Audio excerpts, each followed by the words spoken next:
Ils se sont mis dans la peau d'un journaliste lors de la semaine de la presse et des médias à l'école, des 3e du collège Jeanne d'Arc à Rambervillers, à l'initiative de leurs professeurs documentalistes et d'enseignants, ont mené l'enquête à partir d'un jeu de l'éducation nationale réalisé par des journalistes professionnels. Le sujet vient de tomber, une explosion s'est produite dans une usine. Par petits groupes, ces apprentis reporters disposent de textes et doivent aussi sélectionner dans un temps donné 3 interviews préenregistrées. Ils ont le choix entre le maire, le pompier ou comme ici la sous-préfète. Et pour cette dernière, que vont-ils retenir de cette source institutionnelle ? Je sais que c'est à l'unité de fabrication d'ammoniac et que c'est une fuite de vapeur d'eau sous pression. Il y a eu un morceau de tuyauterie en essai qui a cédé sur une personne là-bas. Ils n'ont pas été prévenus qu'il y avait le feu parce qu'ils pensaient que c'était pas grave. Mais il y a ceux qui ont vécu les faits et c'est une priorité pour les journalistes, aller sur le terrain. C'est une habitante de Grémonville. Elle explique qu'il y avait un gros boom, mais vraiment énorme. Donc elle est sortie de sa maison pour voir ce qui se passait.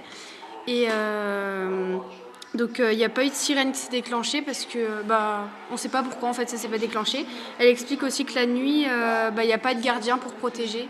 Et qu'est-ce qui te semble le plus intéressant dans tout ça ?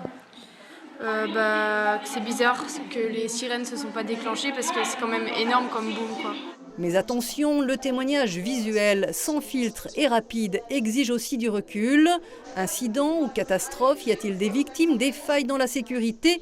Les élèves doivent recouper les informations. Leur montrer que toutes les sources n'ont pas le même intérêt, que certaines sources sont plus importantes, plus intéressantes que d'autres, et également qu'il faut se méfier de certaines sources. Et parmi les sources proposées, les réseaux que ces jeunes aiment tant.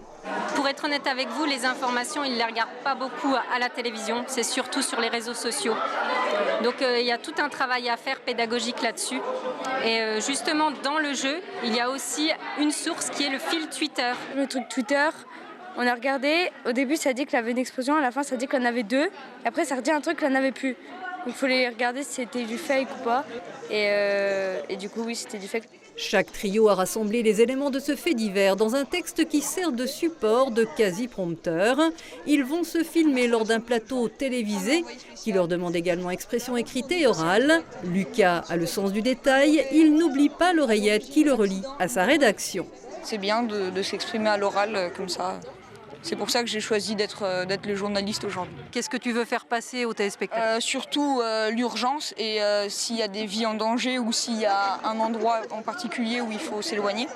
Je pense que c'est le plus important.